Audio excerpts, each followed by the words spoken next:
हरे कृष्ण। तो सभी भक्तों के चरण कमल रे मोर कोटि कोटि प्रणाम। वंशा कल्पतरुभ्यश्च कृपा सिन्धुभ्यैव च पतितानां पावनेभ्यो वैष्णवेभ्यो नमो नमः। जय अनंत कोटि वैष्णव वृंद की जय। जगद्गुरु श्रील प्रभुपाद की जय। पतितपावन श्री गुरु महाराज की जय। श्रीमद् भगवत गीता की जय। तो ढेर सारा शुभकामनाएं शुभेच्छा आपण समस्त को आज रही साधु संघ प्रोग्राम रे। तो बहुत बहुत धन्यवाद। आम समस्त भी देखा बहुत बड़ सौभाग्यर कथा। तो आम कौन करुचे साधु संगे बसिकी हरि कथा श्रवण करुचे। बहुत सुंदर चैतन्य चरितामृत कहुची साधु संगे हरि नाम।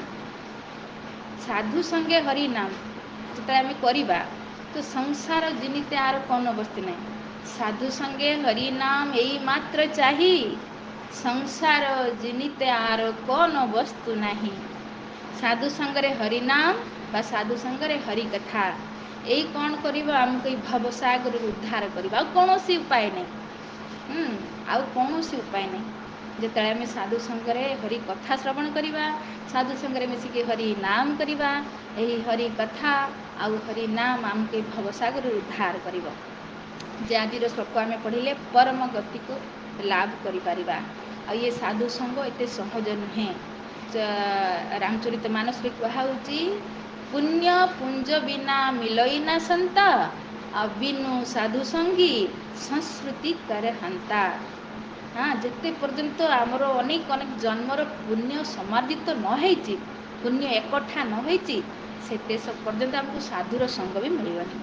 और जिते जन पर्यंत आमको साधु संग मिलनी सेते पर्यंत आम संस्कृति कर हंता माने संसार को हनन करि परिबानी। माने संसार माने बार बार जन्म बार बार मृत्यु। ये संसार आसी बार बार जन्म मृत्यु रे फसीचे ये जन्म मृत्यु को सिलसिला को आम बंद करि परिबानी सेते पर्यंत जेते पर्यंत आम साधु संगे बसिने।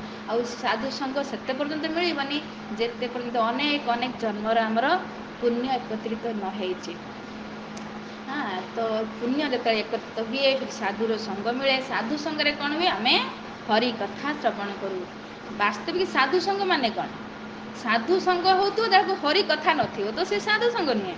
साधु क्या मानिबा जी भगवान को कथा को एज इट इज कहूथबो मन कथा किसी कहूनथिबो सेटा साधु संग। हाँ साधु होइतिबे किंतु मन कथा कहथिबे तू जहाँ करछु कर शुक्रवार खानी बाकी 12टा खाई परिबु। ये को शास्त्र लिखा है कहूनाती।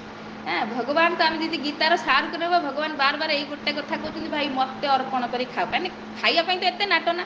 संसार जदि आम न खाते पेट जदि न था एत नाट हुआ नहीं यदि बुझा तो तेरे पेट को आम कौन खाया दौचे। भगवत गीता बार बार कहूँ मत अर्पण करके खाओ कहीं जदि न खाइब तो पाप खाइब आ पापी केबे मो पाखक आसपार ना से आज श्लोक देखु सब पापरू मुक्त होगा पड़ो। आ पापरू केतले मुक्त हवा तेरे भगवान को अर्पण करके प्रसाद खाइबा। तो साधु कौन कहे से गोटे कथा कहे भाई भगवान को अर्पण कर खाओ किंतु के साधु कहते संसार घुरिया को आखि बुले दिंतु साधु बस मन कथा ही कहते भगवान को हटे दी निजे भगवान की बजाई। तो एथिरे कौन कल्याण हबनी। वास्तविक साधु संग पाइबा सहज कथा नुहे। हाँ निमि महाराज भागवतम रे कहउचंती एकादश स्कंदरे जे दुर्लभ मानुषम देह देही नाम क्षण भंगुर तत्रापि दुर्लभ मन्ने वैकुंठ प्रिय दर्शन। हाँ कौन कहउचंती ये संसार रे मनुष्य जीवन पाइबा दुर्लभ एत सहज कथा नुहे। आम पाई जाइए आर भैल्यू बुझुने। हाँ ये सहज कथा नहीं। क्षण भंगुर भी ना केते दिन बंचिबा आम हाथ में नुहे भगवान का हाथ में रिमोट कंट्रोल केते स्विच ऑफ करिए खत्म है ना। तो मनुष्य जीवनटा पाइबा मनुष्य शरीर पाइबा ये तो दुर्लभ किंतु ताठू दुर्लभ है साधुर संग पाइबा। वैकुंठ प्रिय किए भगवान भक्त। वैकुंठ भगवान वैकुंठ रही ना वैकुंठ प्रिय है भक्त भक्तों दर्शन पाइबा संसार दुर्लभ। तो तेणु आम मैंने केते सौभाग्यवान ना। तो वास्तविक भगवान प्रिय भक्तों संगरे बसिले जाकि आम ये वास्तविक भगवान कथा बुझा। चिंता करूँ केते जन्म पाई जाइतिबा संसार यही संसार आसिक केते जन्म आमको मिल जाइथिबो हे तो मनुष्य जीवन ही पाइथिबा। जेहेतु साधुर संग आमको मिल नथिला तेणु आम पुणी जन्म होगा पड़ेगा। तो ये जीवन में कौन आम किसी पुण्य जन्म पुण्य एकत्रित करें जहाँ फल कि आम आसिक साधु संगे बसीचे। तो यू आम मनुष्य जीवन उद्देश्य को बुझा जाऊँ। ସାଧୁ ସଙ୍ଗରେ ହରି କଥା ଯେଉଁ ହୁଏ ତିନିଟା କଥା ହୁଏ। ଯଦି ଆପଣ କେତେ ଦିନ ହେଲା ଏଠି ଯୋଡ଼ିଲେଣି, ଯଦି ଆପଣ ଧ୍ୟାନ ସେ ଶୁଣୁଥିବେ, ଆପଣ ଦେଖିବେ ସତ୍ସଙ୍ଗରେ ତିନିଟା କଥା ହୁଏ। ସତ୍ସଙ୍ଗ ମାନେ ତିନିଟା କଥା। ଗୋଟେ ହେଲା ଏ ସଂସାର ଦୁଃଖକୁ ଏହସାସ କରାଯାଉଥିବ। ହଁ, ଭଗବତ ଗୀତା କହୁଛନ୍ତି ଏ ସଂସାରଟା କ'ଣ ଦୁଃଖାଲୟ ମୋ ଶାଶ୍ୱତମ। ତ ମନ କ'ଣ ଖୋଜୁଛି? ସୁଖ ଖୋଜୁଛି ନା। ଆମେ ସମସ୍ତେ କ'ଣ ଖୋଜୁଛେ? ସୁଖ ଖୋଜୁଛେ। ଆଉ ଆମେ କେଇଠି ଖୋଜୁଛେ? ଏଇଠି ଖୋଜୁଛେ। ଆଉ ଯେ ଜଗତଟାକୁ ଭଗବାନ କହିଛନ୍ତି ଦୁଃଖାଳୟ, ତ ଆମେ ସୁଖ କେମିତି ପାଇବା? କିନ୍ତୁ ମନ କହୁଛି କ'ଣ? ତୁ ଡକ୍ଟର ଇଞ୍ଜିନିୟର ବନିଯା, ବହୁତ ସାରା ପଇସା କମେଇବୁ, ସୁଖୀ ହେଇଯିବୁ ହେଲା। ବା ବହୁତ ସୁନ୍ଦରୀ ସ୍ତ୍ରୀ ଗୋଟେ ପାଇବୁ, ତୁ ସୁଖୀ ହେଇଯିବୁ। ବା ପୁଅ ଗୋଟେ ପାଇବୁ, ତୁ ସୁଖୀ ହେଇଯିବୁ। ମନ ଏଇଠି ଖୋଜୁଛି, କିନ୍ତୁ ଯେ ଜଗତରେ ସୁଖ ହିଁ ନାହିଁ। ଏଟା ମୃଗ ମରିଚିକା ଭଳିଆ। ସୁଖ ଆମେ ଏହସାସ କରୁଛେ, ମାନେ ସୁଖ ବୋଲି କିଛି ବସ୍ତୁ ଅଛି, କିନ୍ତୁ ଏଠି ନାହିଁ। ଯେମିତି ଆପଣ ଖରାରେ ବେଳେବେଳେ ଯାଉଥିବେ, ଧ୍ୟାନ ଦେଇଥିବେ, ରାସ୍ତାରେ ଦୂରରେ ଲାଗୁଥିବ ପାଣି ଭଳିଆ। ରାସ୍ତାରେ କି ପାଣି ମିଳିବ ନା, କିନ୍ତୁ ଦେଖାଯାଏ ନା ପାଣି, କିନ୍ତୁ ପାଣି ସେଠି ନାହିଁ। କିନ୍ତୁ ପାଣି ଦେଖାଯାଉଛି, ମାନେ ପାଣି ବୋଲି ବସ୍ତୁ ଗୋଟେ କେଇଠି ଅଛି, ତେବେ ତ ଏଇଟା ଦେଖାଯାଉଛି ନା। ତ ସେଇଭଳି ସୁଖ ବୋଲି ଆଭାସ ଯେଉଁ ଆମ ସଂସାରରେ ହେଉଛି, କିନ୍ତୁ ସୁଖ ବୋଲି ବସ୍ତୁ ଗୋଟେ ଅଛି, କିନ୍ତୁ ଏଠି ନାହିଁ। ବସ୍ ସେଇଟା ହିଁ ଭଗବାନ ଭଗବତ ଗୀତାରେ ଏହସାସ କରାଉଛନ୍ତି। ଯଦ୍ଗତ୍ୱା ନ ନିବର୍ତ୍ତନ୍ତେ ତଦ୍ଧାମ ପରମମ୍। ମୋ ଧାମରେ ସୁଖ ଅଛି। ସେଇପାଇଁ ଏଇ ଭଗବତ ଗୀତାରେ 15 ଅଧ୍ୟାୟରେ ଭଗବାନ ଆମକୁ କହିବେ ଏ ଜଗତଟା ହେଲା ଉଲ୍ଟା ପ୍ରତିବିମ୍ବ। ମାନେ ସୁଖକୁ ଆଭାସ ହେଉଛି, ମାନେ ସୁଖ ଅଛି କେଇଠି? ଭଗବାନଙ୍କ ଧାମରେ। ସେଇ ଧାମର ଏଡ୍ରେସ୍ କିଏ କହୁଛି? ଭଗବତ ଗୀତା କହୁଛି। ତ ସାଧୁ ସଙ୍ଗରେ ଆମେ ଧାମର ଏଡ୍ରେସ୍ ପାଇବା। ନହେଲେ ମନ ତ ଖୋଜୁଛି। ମନ ଆମେ ଥରେ ମୁଁ କହିକି ଯାଇଥିଲି ନା, ଯେ ଭଗବାନ ଗୀତାରେ କହୁଛନ୍ତି ଦୁଃଖକୁ ଦେଖାଅ, ମନକୁ ବାର ବାର ଦୁଃଖକୁ ଦେଖାଅ। ଜନ୍ମ ମୃତ୍ୟୁ ଜରା ବ୍ୟାଧି ଦୁଃଖ ଦଶାନୁ ଦର୍ଶନମ୍। ତ ମନ ଫସିଛି ନା ଏଠି, ତ ମନକୁ ତମେ ଦୁଃଖ ଦେଖାଅ। କେଇଠି ଦେଖାନି? ବାରବାର ମା ଗର୍ଭରୁ ଜନ୍ମ ହେଉଛି, କେତେ ପୀଡ଼ା, କେତେ କଷ୍ଟ। ପୁଣି ସଂସାରରେ ବିମାରୀ, ଜନ୍ମଠୁ ମୃତ୍ୟୁ ପର୍ଯ୍ୟନ୍ତ ବିମାରୀ, କେତେ ପ୍ରକାର ବିମାରୀରେ କଷ୍ଟ ପାଉଛେ। ପୁଣି ବୁଢ଼ାପା ଆସୁଛି। ଭାଇ ବୁଢ଼ାପା ଯେତେବେଳେ କେହି ପଚାରିବେନି, ଯେତେବେଳେ ନିଜ ହାତ ଗୋଡ଼ ବନ୍ଦ ହେଇଯିବ, ସେତେବେଳେ ସମସ୍ତେ ଆମର ମୃତ୍ୟୁର କାମନା କରିବେ, ବୁଢ଼ୀ କେତେବେଳେ ମରୁଛି। ତ ବୁଢ଼ାପାକୁ ଦେଖାଅ, ଆଉ ମୃତ୍ୟୁକୁ ଦେଖାଅ। ତ ଦେଖିଲେ ମନ କନଭିନ୍ସ ହେଇଯିବ। କିନ୍ତୁ ମନ କେଇଠି? ପ୍ରଭୁ ପଚାରୁଥିଲେ, କାହିଁ ମନ ତ ସବୁ ଦେଖୁଛି, ଏଗୁଡ଼ା କାହିଁ ତ କନଭିନ୍ସ ହେଉନି? ନାଇଁ, ହେବନି। ମନ ଖୋଲା ଆଖିରେ ଦେଖୁଛି ନା, ହେବନି। ଶାସ୍ତ୍ର ଚକ୍ଷୁରେ ଦେଖିବା କେଇଠି? ସାଧୁ ସଙ୍ଗରେ ବସିକି। ସାଧୁ ସଙ୍ଗରେ ବସିକି ଆମେ ଶାସ୍ତ୍ର ଚକ୍ଷୁରେ ଦେଖିବା। କ'ଣ ଦେଖିବା? ମନକୁ କନଭିନ୍ସ କରିବା, ନାହିଁ ଏଠି ସୁଖ ନାହିଁ। କେଇଠି ଅଛି? ତ ମନେ ଏଠି ଆଭାସ ପାଇବା, ଆଚ୍ଛା ଏଠି ସୁଖ ନାହିଁ। ତ ସୁଖ ଅଛି କେଉଁଠି? ଭଗବାନଙ୍କ ଧାମରେ।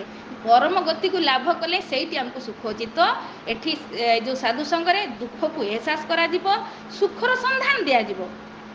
ମନ କ'ଣ କରୁଛି? ସୁଖ ଏଇଠି ଖୋଜୁଛି, କାହିଁକିନା ତାକୁ ସୁଖର ସନ୍ଧାନ ଜଣା ନାହିଁ ନା। ସଂସାରରେ ଲୋକ କାହିଁ ଖୋଜୁଛନ୍ତି ସଂସାରରେ ସୁଖ? ଜମି କିଣିଦେମି, ପଇସା ରଖିଦେମି, ଏଟା କରିଦେମି, ସେଟା କରିଦେମି, ସୁଖୀ ହେଇଯିବି। କିନ୍ତୁ କାହିଁକିନା ତାକୁ ସୁଖର ସନ୍ଧାନ ଜଣା ହିଁ ନାହିଁ, ସେଇପାଇଁ ସେ ଏଇଠି ଖୋଜୁଛି।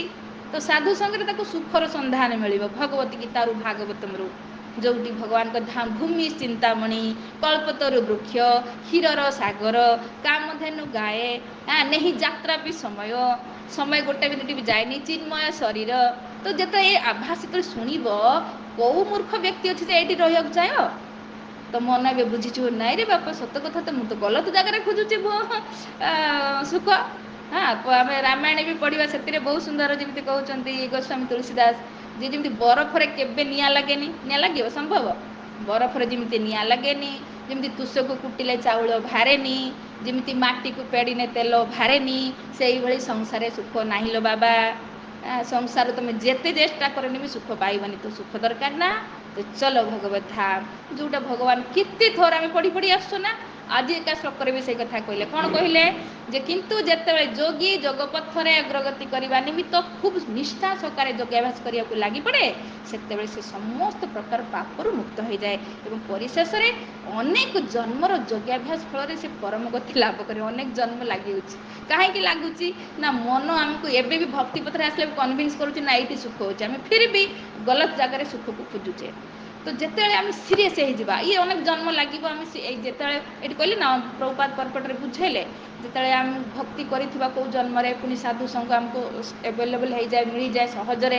ତ ସାଧୁ ସଙ୍ଗରେ ଯେତେବେଳେ ଆମେ ସିରିୟସ୍ ହେଇଯିବା, ନାଇଁ ଆମ ଭାଇ ଘରକୁ ଯିବାର ଅଛି, ତ ଫିର୍ ଆମେ ଲାଗି ପଡ଼ିବା ଯୋଗାଭ୍ୟାସରେ। ଯୋଗା ମାନେ ଭଗବାନଙ୍କ ସହିତ ଯୋଡ଼ିବାରେ ଲାଗିଯିବା, ଆଉ ମନକୁ ସଂସାରରେ ଯୋଡ଼େଇବାନି।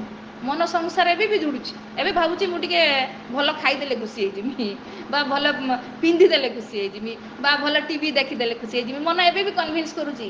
ତ ଯେତେ ଯାଏ ମନ ପୁରା କନଭିନ୍ସ ହେଇଯିବି କେଉଁଠି ସୁଖ ନାହିଁ, ତ ମୋତେ ଭଗବାନଙ୍କ ପାଖରୁ ସୁଖ ମିଳିବ। ତ ଭଗବାନ ହେଲେ ଯେଉଁ ଆନନ୍ଦ ସିନ୍ଧୁ ସୁଖ ରାଶି, ଭଗବାନ ହେଲେ ଆନନ୍ଦର ସାଗର।